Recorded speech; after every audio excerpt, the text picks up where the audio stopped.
వాక్యాన్ని వినడానికి ఆసక్తితో చేరవచ్చినటువంటి సంఘమంతటికి కూడా మన ప్రభువును ప్రియ రక్షకుడును అయినటువంటి యేసుక్రీస్తు ప్రభు వారి పేరట నా హృదయపూర్వకమైన వందనములు తెలియజేస్తూ ఉన్నాను. దేవుడు మనకిచ్చిన ఈ సమయంలో కొద్ది నిమిషాల పాటు మన వాక్యాన్ని ధ్యానించుకునే ప్రయత్నం చేద్దాము. చిన్న ప్రార్థన చేసుకుని మన వాక్యాన్ని ధ్యానిద్దాం. పరిశుద్ధుడు, మహాగణుడు, మహోన్నతుడైన మా కన్న తండ్రి, మీ ఘనమైన నామమునకు, మీ పవిత్రమైనటువంటి ప్రేమకు, మీరు మాపై చూపిస్తూ ఉన్నటువంటి మీ ఉచితమైన అపారమైనటువంటి కృపకు ప్రభువైన క్రీస్తు వారి పేరట మా హృదయపూర్వకమైనటువంటి కృతజ్ఞతాస్తుతులు చెల్లిస్తూ ఉన్నాము తండ్రి. దేవా, ఎందరికో లేనటువంటి గొప్ప ధన్యతను మాకు అనుగ్రహించారు తండ్రి. మీ సన్నిధి కాంతిలో చేరుకొని మీ మాటల చేత మా ఆత్మీయ జీవితాలను సరిచేసుకునేటటువంటి ఇంత గొప్ప అవకాశమును మీరు మాకు ఇవ్వగా అపవాదికి చోటిచ్చేవారిగా కాక తండ్రి, మీరు ఇచ్చినటువంటి సమయాన్ని సద్వినియోగపరుచుకునే స్థితిలో ఉండుటకు మంచి మనస్సులను మాకు దయచేయండి. మీ పిల్లలతో కలిసి మీ మాటలను ధ్యానిస్తూ ఉండగా సమయోచితమైన జ్ఞానముతో నన్ను నింపి నన్ను నేను కనుపరుచుకొనక దేవా, మిమ్మల్ని మహిమపరిచే ఒక పాత్ర వలె నన్ను వాడుకొనండి. విత్తబోతున్న ప్రతి మాటను కూడా నాయన మంచి నేలను పడిన విత్తనాల వలె ఫలింపచేసి మీరు కోరుకుంటున్నటువంటి ఫలాలు ఇచ్చే బిడ్డలుగా మేము ఉండుటకు మీ సహాయమును మాకు అనుగ్రహించమని అర్థిస్తూ ఈ ఆరాధన అంతటిలోనూ నాయన సమస్త మహిమ ఘనత మీరే పొందుకోమని ప్రాధేయపడుతూ ప్రభువైన క్రీస్తు వారి పేరట ఈ ప్రార్థన మీకు సమర్పిస్తూ ఉన్నాను మా కన్న తండ్రి. ఆమేన్. మంచిది ప్రియులారా, దేవుడు మనకిచ్చిన ఈ సమయంలో కొద్ది నిమిషాల పాటు మన వాక్యాన్ని ధ్యానించి ఆరాధనను ముందుకు కొనసాగించే ప్రయత్నం చేద్దాం. ప్రియులారా, దేవుని దృష్టికి ఈ భూమి మీద ఉన్నటువంటి ప్రజలు రెండు రకాలుగా కనబడుతూ ఉంటారు. ఏంటి ఆ రెండు రకాలుగా కనబడే విధానము అంటే, ఒకటి లోకస్తులు కనబడుతూ ఉంటారు, రెండు విశ్వాసులు కనబడుతూ ఉంటారు. లేదా లోకస్తులు కనబడుతూ ఉంటారు, సంఘస్థులు కనబడుతూ ఉంటారు. దేవుడు ఒక మనిషిని చూసేటప్పుడు కులాలు కానీ మతాలు కానీ ధనాన్ని చూసి కానీ ఇవేమి చూడడు. ఒక మనిషిలో మరొక మనిషిని చూసి ఈ మనిషిని ఎలా లెక్కగడతాడయ్యా అంటే, భక్తిహీనుడా భక్తిపరుడా, విశ్వాసంలో ఉన్నవాడా లేనివాడా, లోకంలో బ్రతుకుతున్నవాడా దైవికంగా బ్రతుకుతున్నవాడా, ఈ రెండిటిని అంటే ఇలా టాలీ చేస్తూ ఒక మనిషిని చూస్తూ ఉంటాడు. అయితే అసలు లోకస్తులు ఎలాంటి బ్రతుకుతారయ్యా అంటే మనకు బాగా సుపరిచితం. లోకస్తుల విధానం ఎలా ఉంటుంది అంటే, వారి ఆలోచనలో ఏదైతే పడుతుందో ఆ ఆలోచన ప్రకారంగా బ్రతికేస్తారు. అది మంచైనా చెడైనా ఏదైనా ఒక ఆలోచన రాగానే ఇది మంచిదా కాదా అనే ఆలోచన ఉండదు. నాకు ఏది నచ్చితే నేను అది చేసుకుంటూ వెళ్ళిపోతాను, నాకు ఏది కావాలనిపిస్తే అది చేసుకుంటూ వెళ్ళిపోతాను. ఈ క్షణం నేను ఆనందంగా ఉన్నానా లేదా అనేది మాత్రం ఒక లోకస్తుడు చూసుకుంటూ ఉంటాడు. వాళ్ళ పరిస్థితి ఈ భూమి మీద బ్రతకటానికి చాలా బాగుంటుంది, కానీ వాళ్ళ చివరి స్థితికి వచ్చేటప్పటికి చాలా భయంకరంగా ఉంటుంది. మనకు బెస్ట్ ఎగ్జాంపుల్ ఎక్కడ కనపడుతుందయ్యా అంటే, నోవహు గారి కాలంలో నోవహు గారి కుటుంబం తప్ప మిగిలిన వారందరూ భూమి మీద లోకస్తులుగా బతుకుతున్న వాళ్ళే, వాళ్ళకి నచ్చినట్లుగా బతుకుతున్న వాళ్ళే. అందుకే గ్రంథంలో ఒక మాట రాయబడి ఉంది కదా, ఏమని? వాళ్ళు తినుచు తాగుచు ఇల్లు కట్టుకుంటూ పెళ్ళిళ్ళాడుతూ పెళ్ళికివ్వబడుతూ వారికి నచ్చినట్టుగా వారికి ఏది అనిపిస్తే అది చేసుకుంటూ బతికేస్తున్నారు. కానీ చివరికి వచ్చేటప్పటికి వాళ్ళ పరిస్థితి ఎలా ఉంది? వారు ఏ ఇళ్ళు అయితే కట్టుకున్నారో ఆ ఇళ్ళు జలప్రళయంలో మునిగిపోయాయి. వాళ్ళు ఏ పొలాలైతే నాటుకుంటూ వచ్చాయో ఆ పొలాలన్నీ 40 దినాల వర్షంలో మునిగిపోయాయి, పంట చేతికి రాలేదు. వాళ్ళు ఏదైతే కష్టపడుతూ వైభోగంగా బతుకుతూ ఉన్నారో అవన్నీ కొట్టుకొని వెళ్ళిపోయాయి. అంటే లోకస్తుడు ఈ లోకంలో ఎంత లగ్జరీగా బతికినా, ఎంత ఆనందంగా బతికినా, ఎంత హుందాగా బతికినా, ఎంత జాయ్ఫుల్ లైఫ్ బతికేసినా చివరికి వచ్చేటప్పటికి ఖచ్చితంగా ఏడవక తప్పదు. అది లోకస్తుడి జీవితం. మరి విశ్వాస జీవితం ఎలా ఉంటుంది? అసలు విశ్వాసి జీవితం అనేది అసలు ఎలా ఉండాలనుకుంటున్నాడు? ప్రభువారు ఈ భూమి మీద ఉన్నప్పుడు ఎన్నో ఉపమానాలు మాట్లాడారు. ఆయన ఉపమానాలు మాట్లాడుతూ ఒకానొక సందర్భానికి వచ్చేటప్పటికి ఆయన మాట్లాడిన ఒక మాట ప్రతి విశ్వాసకి ఎప్పటికప్పుడు ఎదురయ్యే ఒక ప్రశ్నే. ఏంటి ఆ మాట అని మనం ఆలోచిస్తే చూద్దాం ఒకసారి బైబిల్ తెరిచి. లూకా గారు రాసినటువంటి సువార్త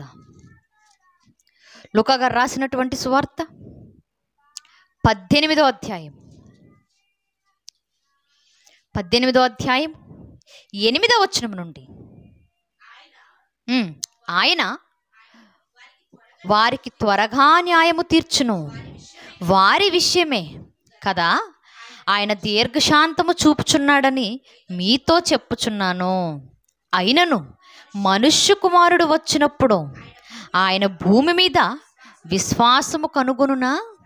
చాలు. అక్కడ ఉన్న వారితో, జనసమూహంతో, శిష్యులతో, అక్కడ ఎవరైతే ఉన్నారో ప్రభు ఎదుట, ఆ ప్రభు ఎదుట ఉన్నటువంటి మనుషులతో మాట్లాడుతూ, దేవుడు న్యాయంగా బ్రతికేవాడికి ఖచ్చితంగా న్యాయాన్ని తీరుస్తాడు.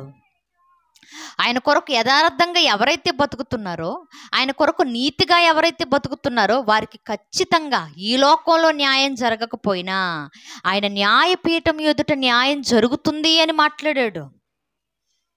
న్యాయం జరుగుతుంది అని మాట్లాడుతూ కిందికి వచ్చేటప్పుడు అంటున్నాడు కదా, అసలు మనుష్య కుమారుడు రెండవసారి వచ్చినప్పుడు, మనుష్య కుమారుడు మరలా భూమి మీద రంగప్రవేశం చేసినప్పుడు, రెండవ రాకడలో ప్రభు వచ్చినప్పుడు అసలు ఒక మనిషిలో విశ్వాసాన్ని కనుగొంటాడా అని అడుగుతున్నాడు ఆయనే.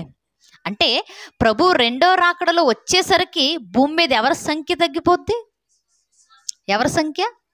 విశ్వాసుల సంఖ్య తగ్గిపోద్ది అన్నమాట. ఒకసారి మనం ఆలోచిద్దాం. ప్రపంచంలో ఎక్కువగా అమ్ముడుపోయే పుస్తకం ఏంటి? బైబిలే. అంటే కొనుక్కుంటున్న వాళ్ళు క్రైస్తవులనేనా దాని అర్థం? చదువుకుంటానికే కొనుక్కుంటున్నారు. ఎక్కువగా అమ్ముడుపోయే పుస్తకం బైబిలే.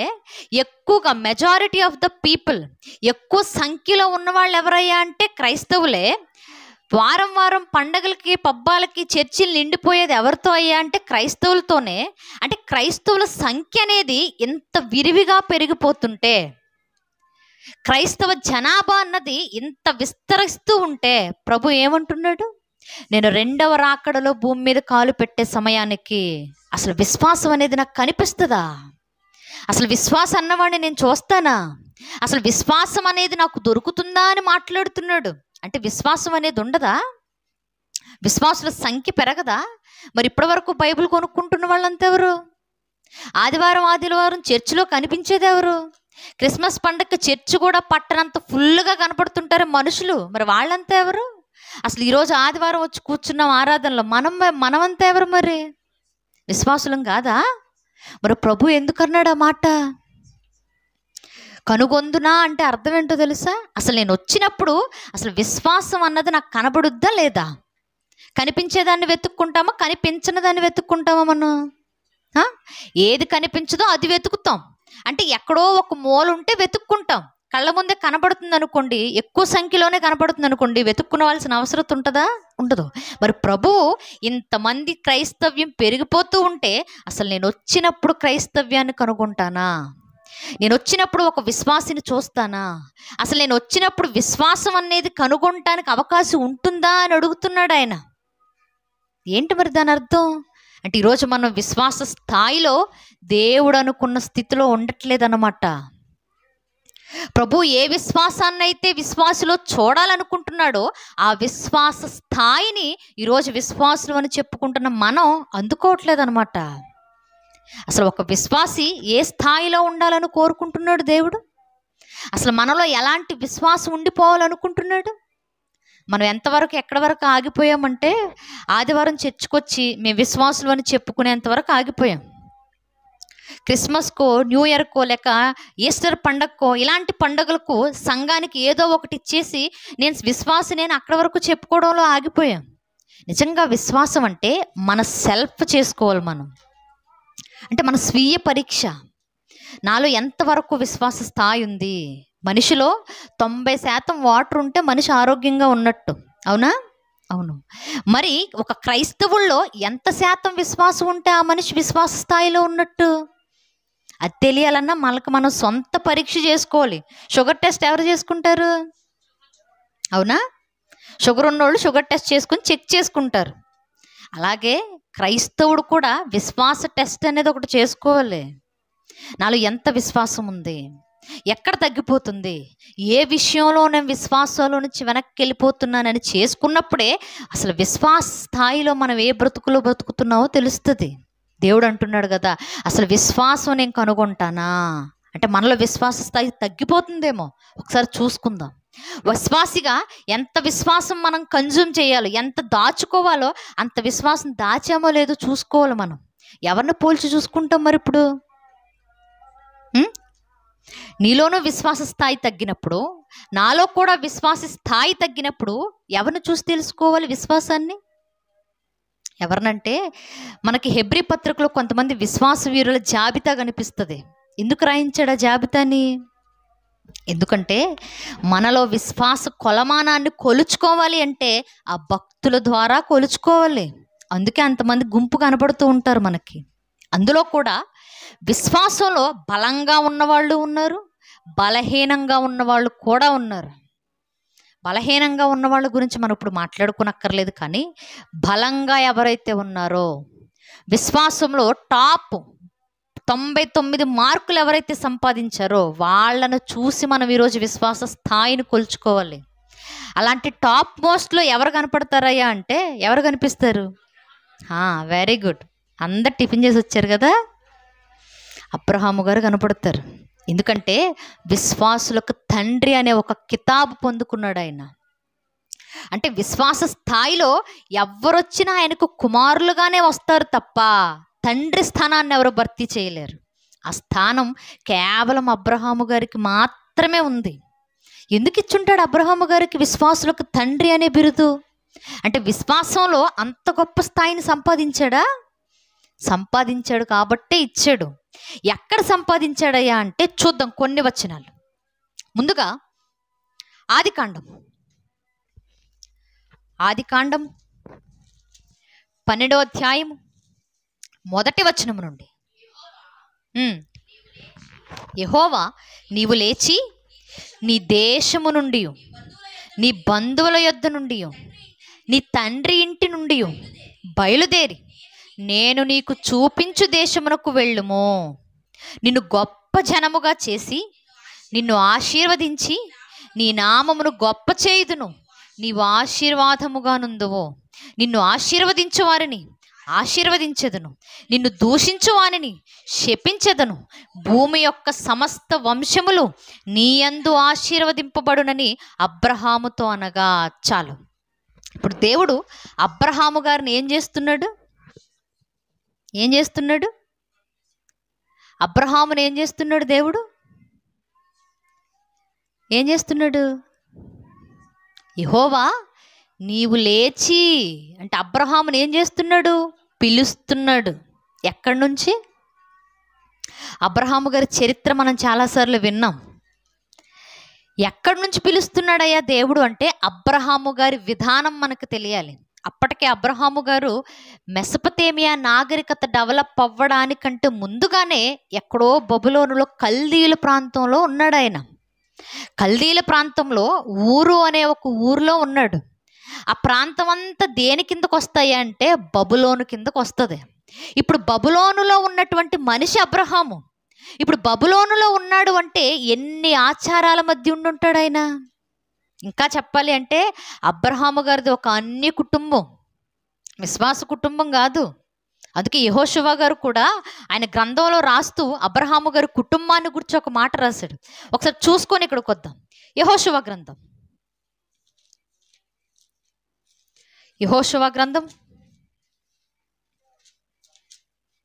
24వ అధ్యాయం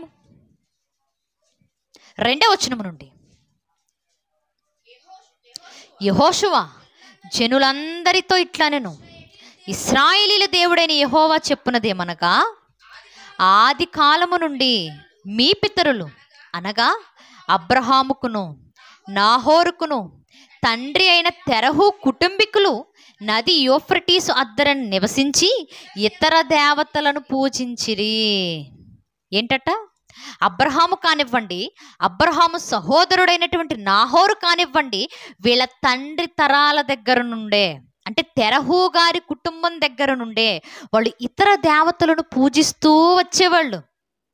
ఒక బైబిల్ పండితుడు చెప్పిన సమాచారం ఏంటి అంటే, అబ్రహాము గారి కుటుంబీకులు ఈ దేవతల విగ్రహాలను చేసేవారట. మనం కొన్ని పండగలప్పుడు విగ్రహాలు అమ్ముతూ ఉంటారు, మనం చూస్తూ ఉంటాం. ఆ విగ్రహాలను కొనుక్కొని కొన్ని రోజుల పాటు వాటికి పూజ చేసి మరి కొన్ని రోజులు అయిపోయిన తర్వాత వాటిని పడేయడం కానివ్వండి, పగలగొట్టడం కానివ్వండి, ఎలాంటివి చేస్తూ ఉంటాం. ఆ విగ్రహాలను పోతపోసేది లేక ఆ విగ్రహాలను తయారు చేసేటటువంటి ఒక కుటుంబానికి చెందిన వారే తెరహు కుటుంబీకులు లేక అబ్రహాము కుటుంబీకులు. అంటే విగ్రహాలను చేసేటటువంటి ఒక అన్ని కుటుంబం అబ్రహాము కుటుంబం. ఇప్పుడు అలాంటి కుటుంబంలో నుంచి దేవుడు ఎవరిని పిలుస్తున్నాడు? అబ్రహాము, నీవు లేచి, అంటే నీ ఇంటిలో నుండి నువ్వు లేచి, నీ చుట్టూ ఏ ఆచారాలు అయితే ఉన్నాయో ఆ ఆచారాలన్నిటి నుండి నువ్వులే. ఈ విధానం ఏదైతే ఉందో అన్ని దేవతలనట్టు ఆరాధించే విధానం బబులోనులో ఎక్కువగా ఉండేది.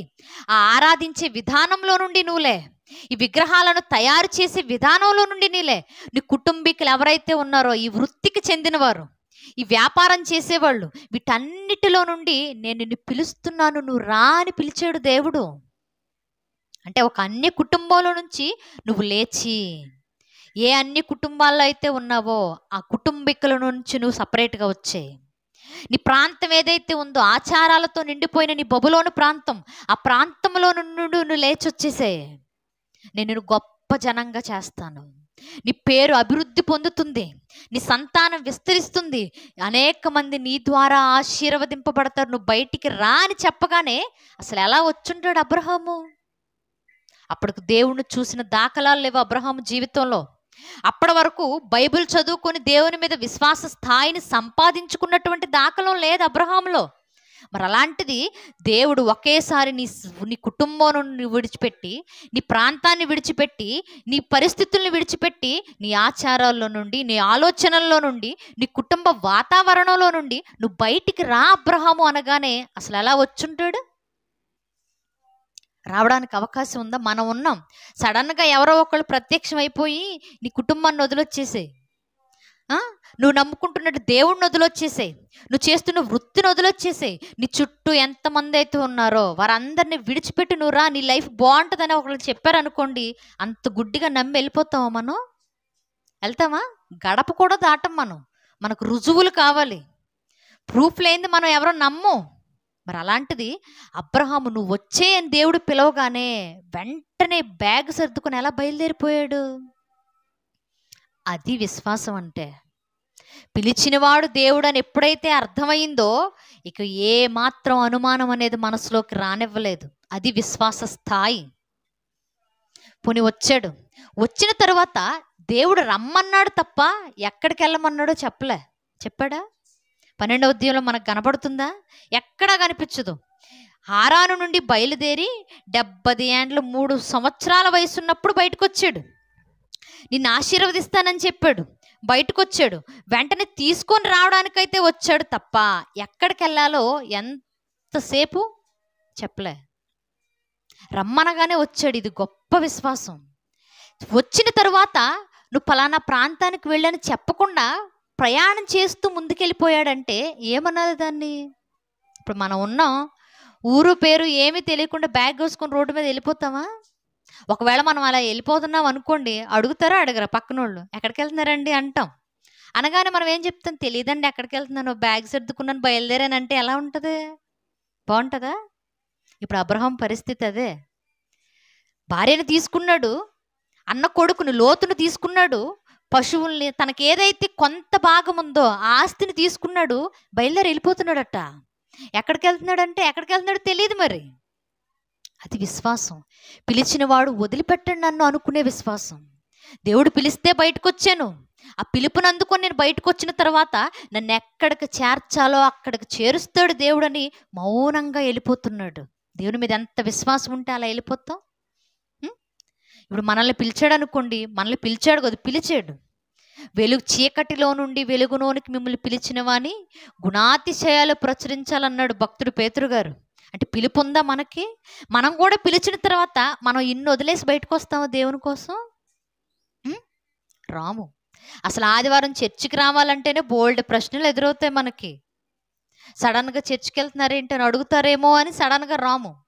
ఎప్పుడన్నా పండగకి అయితే వచ్చి వెళ్ళిపోతుంటాం, అంతవరకే తప్ప వారం వారం చర్చికి వెళ్తున్నారు అనుకోండి, ఏంటి చర్చికి వెళ్తున్నామని అడిగితే ఎక్కడ ఏ సమాధానం చెప్పాల్సి వస్తుందో అని కూడా రాము. మనం సాంప్రదాయాలు వదిలిపెట్టి రాం. కొంతమంది చూడండి, ఎంత చర్చికి వచ్చినా కొన్ని సాంప్రదాయాలు పోవు, కొన్ని ఆచారాలు పోవు, కొన్ని మూఢ నమ్మకాలు పోవు. ఎందుకు పోవు అంటే అబ్రహాం అంత విశ్వాసం మనకు లేదు కాబట్టి పోవు. అబ్రహాము చూడండి, దేవతలను చెక్కేవాడు, బొమ్మలు చెక్కేవాడు, బొమ్మలు చెప్పి వ్యాపారం చేసుకుని గొప్పగా సంపాదించే కుటుంబంలో నుంచి వాటన్నిటిని పక్కన పెట్టేసి వచ్చి అనగానే ఎలా వదిలిపెట్టాడు? పనికిరాలి. దేవుని ముందు, దేవుని మాట ముందు అతడి వృత్తి కానీ, అతడి ఆచారం కానీ, అతడు చేసే పనులు కానీ సరిపోలేదు, అందుకే విడిచిపెట్టాడు. కానీ ఈరోజు మనం ఎందుకు వదిలిపెట్టాం? ఎంత చర్చకొచ్చినా సరే కొన్ని మూఢనమ్మకాలు పోవు. గుమ్మం మీద కూర్చోకండి అంటారు చాలామంది. ఏమైంది? గుమ్మం మీద కూర్చుంటే బరువు పెరిగిందా? గుమ్మం ఇరికి కింద పడిపోద్దా? ఏమవ్వదు. కానీ ఎందుకు పోదు? ఎందుకంటే ఇంకది పోదు, ఆచారం అలవాటు పోదు మనకి. మరి కొంతమంది చూడండి, ఆడపిల్లలు కూర్చున్న తర్వాత కాళ్ళు కదలకూడదట, కాళ్ళు ఊపడం కానీ కాళ్ళు కదపడం కానీ చేయకూడదు. ఎందుకు? ఇంటికి దరిద్రం.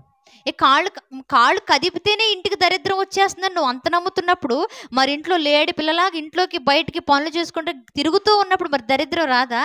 కాలు ఊగేసరికి వచ్చేస్తుందా?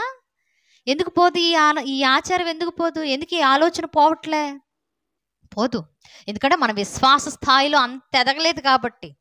మరి కొంతమందికి ఉండే ఆలోచన ఏంటో తెలుసా? గడప లోపలుండి డబ్బులు ఇవ్వకూడదట ఎవరికి. అవునా? ఎక్కడన్నా విన్నారా?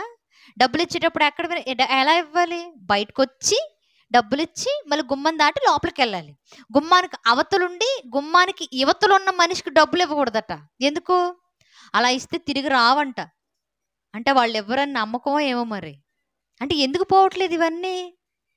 ఎందుకంటే రావడానికి ఆదివారానికి చర్చకొచ్చినా ఈ ఆలోచనలు ఇంకా నాటుకుపోయాయి కాబట్టి పోవు. మనం విశ్వాసంలో అబ్రహాం అంత గొప్పగా ఎదగట్లేదు కాబట్టే ఇటువంటి ఆలోచన విధానాలు పోవట్లే. అందుకే దేవుడు అంటున్నాడు కదా, అసలు నేను రెండవ రాకడలో వచ్చినప్పుడు విశ్వాసిని చూస్తానా? ఆచారాలని, సాంప్రదాయాలని, కట్టుబాట్లని, ఆలోచన విధానాన్ని వీటిని పట్టుకొని బతికే వాళ్ళే నాకు కనబడతారేమో, కానీ విశ్వాస స్థాయిలో నిలబడిన క్రైస్తవుడు నాకు కనబడడేమో అంటున్నాడు దేవుడు. ఇంకా గొప్ప విషయం ఏంటో తెలుసా?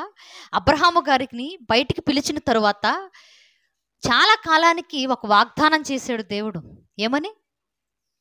ఏమని చూద్దాం ఒకసారి.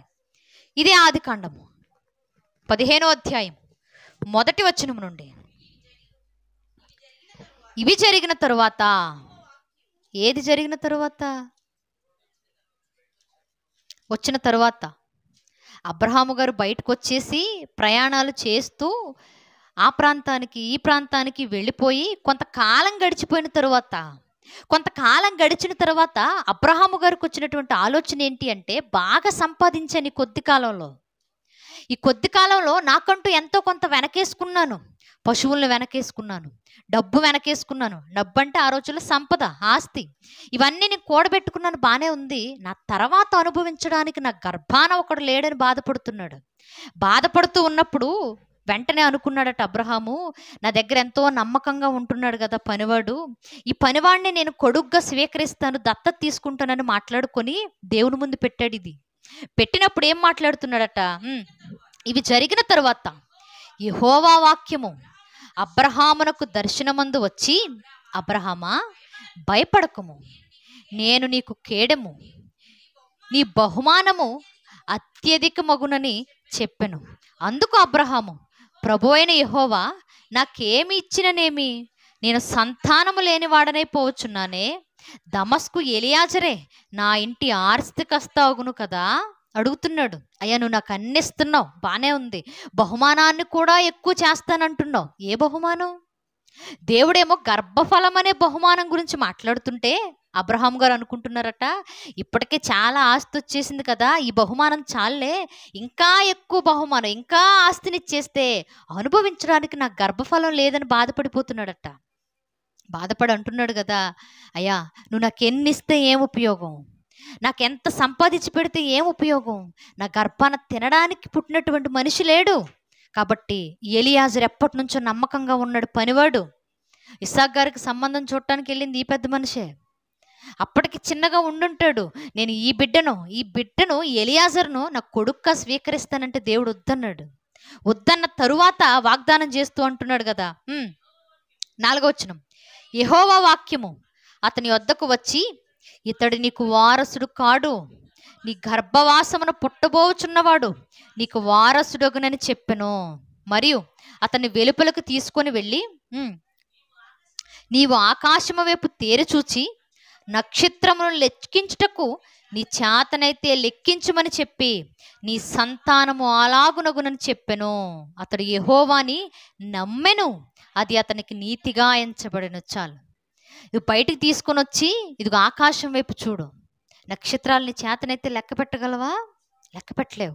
రేపటి రోజున నీ సంతానం కూడా నువ్వు లెక్క పెట్టలేనంతగా విస్తరిస్తుందని చెప్పగానే అబ్రహాం ఏం చేశాడట? నమ్మాడు. అప్పటికి ఒక్క కొడుకు లేడని బాధపడుతుంటే ఆకాశంలో నక్షత్రాల కంటే ఎక్కువ సంతానం నీకు ఇస్తాననగానే ఏం చేశాడు? నమ్మాడు. వెంటనే నమ్మేశాడు. అసలు అంత నమ్మకం ఎవరికైనా కుదురుతుందండి? డాక్టర్లు మనకు 1కి 100 సార్లు చెప్పినా నమ్మం, ఎందుకంటే వాళ్ళ మీద అంత నమ్మకం ఉండదు మనకి. కానీ దేవుడిని చూడండి, అబ్రహాం ఎలా నమ్మాడు? వెంటనే నమ్మాడు. అది అతనికి నీతిగా ఎంచాడు దేవుడు. నమ్మిన మాట బాగానే ఉంది. ఆ నమ్మిన దానికోసం అబ్రహాము ఎంతకాలం ఎదురు చూసుంటాడు? బిడ్డనిస్తానన్న వాగ్దానం చేసిన తరువాత ఎన్ని ఏళ్లకు వచ్చాడు ఇస్సాకు? ఎన్ని ఏళ్లకు పుట్టాడు ఇస్సాకు?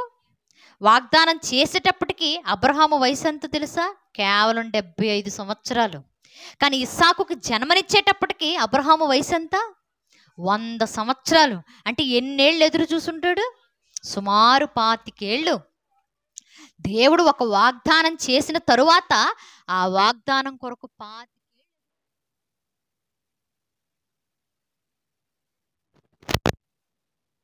కాదు, దేవుని మాట నెరవేర్చడం కోసం, దేవుని మాట నెరవేర్పు కోసం 25 ఏళ్ళు అబ్రహాము కళ్ళు కాయలు కాచేలా చూశాడు. అంటే ఎంత గొప్ప విశ్వాసం కలిగి ఉంటాడు ఆలోచించండి.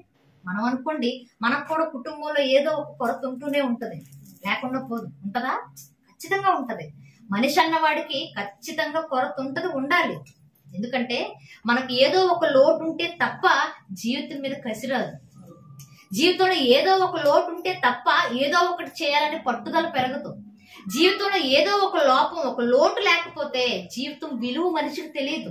అందుకే దేవుడట అన్ని మనిషికి ఇవ్వడట. ఎందుకంటే అన్ని ఇచ్చేస్తే జీవితం ఏమైపోద్ది? బోరు కొట్టేస్తుంది. అందుకే దేవుడు అన్ని ఇవ్వడు.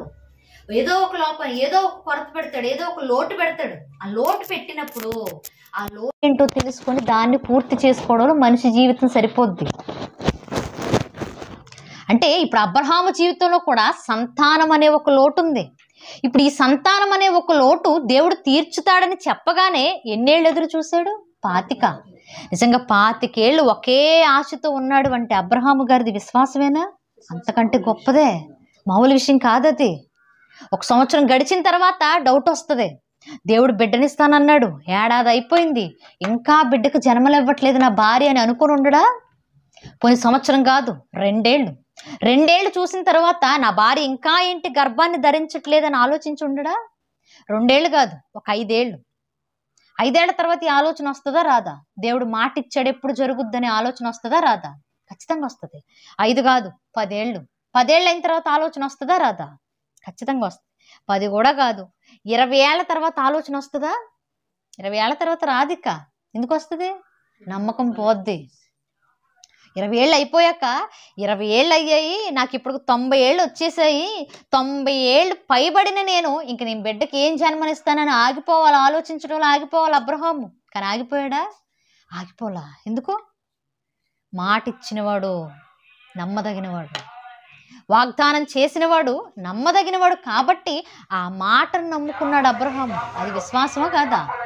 అదే మనకనుకోండి, ప్రత్యక్షంగా వచ్చి ఒక మాట నీకు జరుగుద్దని సెలవిచ్చినా మనం ఏళ్ళు గడిచిపోయేటప్పటికి నమ్మకం కోల్పోతాం. అంత నమ్మకం ఉండదు మనకి. ఏదైనా సరే, చిన్నది కానివ్వండి, పెద్దది కానివ్వండి, ఏ విషయంలోనైనా దేవుడు ఒక మాట మనకి ఇస్తానని చెప్పి ఆ మాట సంవత్సరాలు తడబడి వెనక్కి వెళ్ళిపోతూ ఉంటే నమ్మకాన్ని కోల్పోతాం. ఏం దేవుడండి ఇచ్చిన మాట నెరవేర్చలేదు ఇప్పటి వరకు అని మాట్లాడం. ఏం దేవుడండి చెప్పిన మాట ఇంకా చేయలేదు, నాకు ఇంకా జాబ్ రాలేదు, నాకు ఇంకా పెళ్ళి అవ్వలేదు, మా ఇంట్లో ఇంకా కట్టుకోలేదు, ఇంకా ఏదో జరగలేదు కదా అని వెంటనే చర్చ మానేయడానికి చూస్తాం, ప్రార్థన మానేయడానికి చూస్తాం, ఆత్మీయంగా బలపడ్డం మానేస్తాం, దేవునికి దూరం అయిపోవడానికే చూస్తుంటాం. కానీ అబ్రహాం చూడండి, 25 ఏళ్ళైనా సరే ఎదురు చూస్తున్నాడు. శారమ్మన్నా తొందరపడిందేమో, కానీ అబ్రహాం మాత్రం ఆ వాగ్దాన విషయంలో తొందరపడలా. అందుకే అన్నాడు కదా, విశ్వాసులకు నువ్వు తండ్రి. ఏ విశ్వాసం వచ్చినా సరే నీకు కొడుకుగానో తర్వాత తరాల్లో రావాల్సిందే తప్ప నీ స్థానం అంతటి విశ్వాసం ఏ మనిషిలోనూ కనబడదు అనుకున్నాడు. అందుకే విశ్వాసులకు తండ్రిగా అబ్రహామును పెట్టాడు. అసలు అంత గొప్ప విశ్వాసం ఉంటుందా మనకి? కానీ ఈరోజు మన విశ్వాసులు ఎక్కడ పడిపోతున్నాం? ఎందుకంటే మనం ఎంతసేపు మనల్ని మనం చూసుకోవట్లా. నా విశ్వాసం ఎలా ఉంది? ఆచారాల్లో నుంచి నేను బయటకు వస్తున్నానా లేదా? నా విశ్వాసం నన్ను బయటకు తీసుకొస్తుందా లేదా? నా విశ్వాసం నా కుటుంబ పరిస్థితుల్లో నుండి నన్ను బలపరుస్తుందా లేదా? నేను నమ్ముకుంటున్నటువంటి దేవుడు విశ్వాసంలో నన్ను గొప్పగా నిలబెడుతున్నాడా లేదా? ఆయన మాటకు తలొంచి నేను నిలబడుతున్నానా లేదా అనేటటువంటి విశ్వాస స్థాయిని ఎప్పుడన్నా కొలుచుకున్నామా? మనం కొలుచుకోము. ఎప్పుడైనా పరిశీలించుకున్నామా? పరిశీలించుకోం. మరి మన విశ్వాసాన్ని దేంతో పోల్చుకుంటామయ్యా అంటే, ఏ విశ్వాసం లేని లోకస్తుడితో పోల్చుకుంటాం. వాడు చూడండి ఎలా తిరుగుతున్నాడో, ఆ లైఫే బాగుంది, అవునా కదా? వాడు చూడండి ఎలా ఉంటున్నాడు, వాళ్ళకే ఏ సమస్యలు లేవు, విశ్వాసం అని చెప్పుకుంటున్నా నాకే ఇలాంటి సమస్యలు ఉన్నాయని వాళ్ళతో పోల్చుకుంటాం, వాళ్ళతో కంపేర్ చేసి చూసుకుంటుంటాం. కానీ దేవుడు అంటున్నాడు కదా, విశ్వాసులు నీకంటే ముందుగా బతికిన విశ్వాసులు ఎవరున్నారో వారితో మీరు పోల్చి చూసుకోండి అని మాట్లాడుతున్నాడు. వారితో మీ ఆత్మీయ స్థితిని టాలీ చేసుకోండి అని మాట్లాడుతున్నాడు. ఇంకా గొప్ప విషయం ఏంటో తెలుసా? అందరికంటే కొత్త నిబంధనలో విశ్వాస స్థాయిని సంపాదించుకున్న భక్తుడు కనపడుతుంటారు. ఎవరైనా కొత్త నిబంధన కాలంలో పౌలు గారు, ఆయన చనిపోతూ కూడా సమాజానికి ఇచ్చిన ఒక స్టేట్మెంట్ ఏంటయ్యా అంటే, చూద్దాం ఒకసారి. తిమోతి గారు రాసిన పత్రిక, తిమోతి గారికి రాసిన పత్రిక, 2వ పత్రిక, 2వ పత్రిక, 2వ అధ్యాయం, తిమోతి పత్రిక క్షమించండి 4వ అధ్యాయం 7వ వచనం. మంచి పోరాటము పోరాడి తిని నా పరుగు కడముట్టించిదిని విశ్వాసము కాపాడుకుంటుని. ఎప్పుడు చెప్తున్న మాటలు పౌలు గారు? చివరిగా ఇక నా తుది శ్వాస విడిచేటటువంటి రోజులు దగ్గరకు వచ్చాయన్నప్పుడు తన ప్రియమైన శిష్యుడికి, తన ప్రియమైన కుమారునికి లేఖ రాస్తూ అంటున్నాడు కదా, తిమోతి నా విశ్వాస జీవితం ఎలాంటిదో తెలుసా? ముగింపుకు వచ్చేటప్పటికి నేను విశ్వాసంలో బలహీన పడిపోలేదు, విశ్వాస స్థాయిలో నుంచి దిగజారిపోలేదు, విశ్వాసంలో నుంచి తొట్టిల్లిపోలేదు, నా విశ్వాసాన్ని నేను కాపాడుకున్నానని మాట్లాడుతున్నాడు. నిజంగా కొత్త నిబంధన కాలంలో విశ్వాసాన్ని గురించి ఇంత గొప్ప సర్టిఫికేట్ ఇచ్చిన భక్తుడు కనపడాడు మనకి, పౌలు గారు తప్ప. విశ్వాసాన్ని నేను కాపాడుకున్నాను అన్నాడు. ఈరోజు మనం కాపాడుకుంటున్నామా? చిన్న చిన్న వాటికి విశ్వాసాన్ని కోల్పోతాం. విశ్వాసం అనగానే ఏదో పెద్దది అనుకోకండి. విశ్వాసం అనగానే మనం బతికే విధానమే విశ్వాసం. ప్రతి దానిలో కూడా ఒక విశ్వాసికి తగినట్టుగా మనం ఎలా అయితే బతుకుతామో అదే మన విశ్వాస స్థాయి. విశ్వాస వీరుల జాబితాను చదువుకుంటున్నప్పుడు మనకు గుర్తు రావాల్సిన మాటలేంటో తెలుసా? నేను ఎలాంటి గొప్ప విశ్వాసం కలిగి బతుకుతున్నాను. ఈరోజు సంఘంలో ఉన్న విశ్వాసులతో మనం పోల్చుకునక్కర్లా, బైబిల్లో ఉన్న విశ్వాసులతో మనం ఎప్పుడైతే పోల్చి చూసుకుంటామో అప్పుడే ప్రభు ఏ మాట అయితే అన్నాడో, నేను విశ్వాసాన్ని కనుగొంటానా అని ఎప్పుడైతే ప్రశ్నించాడో, నేను ఉంటాను ప్రభువా అని సమాధానం మనం ఇవ్వగలగాలి. ఒకనాడు అబ్రహాం ఎలా అయితే ఉన్నాడో ఆ తరంలో, ఒకనాడు నోవహు ఎలా అయితే ఉన్నాడో ఆ తరంలో, ఒకవాడు దావీదు ఎలా అయితే ఉన్నాడో ఒక తరంలో, ఈ తరంలో ఎవరున్నారని చెప్పగలిగితే నేనున్నాను ప్రభువా అని చెప్పే స్థితి ఉండాలి మనకి. కానీ దేవుడు నేను విశ్వాసాన్ని కనుగొంటానా అని ప్రశ్నించినప్పుడు మనకి ఎదురు రావాల ప్రశ్న, అంటే నేను విశ్వాసిని కాదా? నా విశ్వాస స్థాయి సరిగా లేదా? నేను విశ్వాసంలో వెనక్కి వెళ్ళిపోతున్నానా? సమాజానికి విశ్వాసిగా కనబడుతూ ఈరోజు విశ్వాసంలో బలహీనంగా బతుకుతున్నానేమో అని ఒక పరీక్ష మనం ఎప్పుడైతే చేసుకుంటామో ఖచ్చితంగా మనలో ఉన్నటువంటి లోపాలు మనకి తెలుస్తాయి. మనలో లోపాలు కనిపించినప్పుడు మనం వెంటనే ఏం చేస్తాం? సరి చేసుకుంటాం. మనం ఎక్కడైనా బయటికి వెళ్ళేటప్పుడు రెడీ అవుతాం. రెడీ అవ్వగానే అద్దం చూసుకోకుండా గుమ్మం దాటుతామా? దాటం. ఎందుకు? అంతా రెడీ అయిపోయిన తరువాత అద్దం ముందుకెళ్తే ఇంకా ఏదైనా లోటు ఉందేమో చెప్తుంది అద్దం. ఇంకా సరిగ్గా ఎక్కడైనా రెడీ అవ్వలేదో తెలుస్తుంది అద్దంలో నుండి. ఆత్మీయ బతుకు కూడా అంతే. మనం ఎంత గొప్పగా బయటికి వెళ్ళి బతికినా, మనం ఎంత గొప్పగా బయట సమాజానికి కనబడుతూ ఉన్నా, గదిలోకి వెళ్ళి తలుపేసుకుని బైబిల్ ముందు కూర్చొని ప్రార్థిస్తుంటే మన లోపాలు మనకు కనిపించాలి. అలా కనిపించినప్పుడే ఒక విశ్వాస స్థాయిలో మనం బతుకుతున్నట్లు. అలా కనిపించకుండా కాళ్ళు ఎగరేసుకుంటూ బతికేసే విధానమే ఉందనుకోండి, మన విశ్వాసాన్ని మనం పరీక్షించుకోవట్లా. పరీక్షించుకుంటే లోపం కనపడుతుంది, పరీక్ష లేకపోతే లోపం కనిపించదు. మనం ఎప్పుడైతే పరీక్షించుకుంటామో ప్రభు అన్నట్లుగా మనం విశ్వాస స్థాయిని కాపాడుకోవడానికి అర్హత సంపాదించుకుంటాం ప్రియులారా. అటువంటి వారిగా మనం ఉండాలని కోరుకుంటూ ఈ మాటలు ముగిస్తూ ఉన్నాను. చిన్న ప్రార్థన చేసుకుందాం.